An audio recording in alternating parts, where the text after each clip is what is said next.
তো আছে যখন সেই আমাদের সঙ্গে গীতা এলএলবি খ্যাত সেই সিরিয়াল খ্যাত অভিনেত্রী রিয়া মুখার্জি।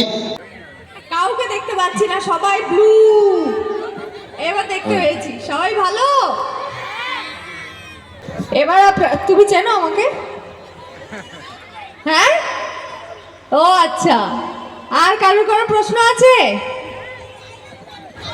এসেই ওই অনেক বলেছি টিভিতে, এখন ডায়লগ থেকে আমার মুক্তি, এখন আমি গল্প করতে এসেছি।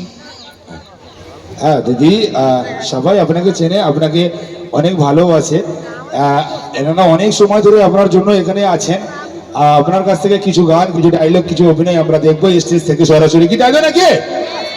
একদম। হ্যাঁ, গান আমি গাইতে পারি না যদিও, তো আগে গান গাইবো না আগে একটা ডায়লগ বলবো? ডায়লগ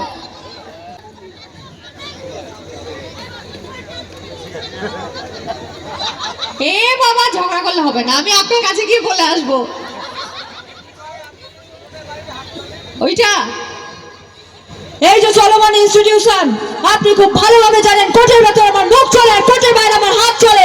কোন রকম রাহাজানি, চুরি, বাটপারি, সুলতানি, একটাই নাম গীতা এল এল বি।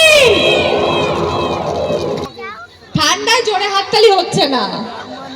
ভগবানের অশেষ কৃপা, কিন্তু আজকের অনেক ঠান্ডা কম আছে। অনেক ঠান্ডা কম, এটা ঠিক কথা। অনেক ঠান্ডা কম আছে। এত মানুষের ভিড়ে বসে থেকে যদি এত ঠান্ডা লাগে, তাহলে বাড়ি একা থাকলে এর থেকে বেশি ঠান্ডা লাগবে। আচ্ছা, হ্যাঁ আপনি শুনতে পেয়েছেন? ও দেখুন মুখ এখন ওইদিকে, আপনি শুনতে পেয়েছেন? হ্যাঁ ঠিক। এবার একটা গান গাই।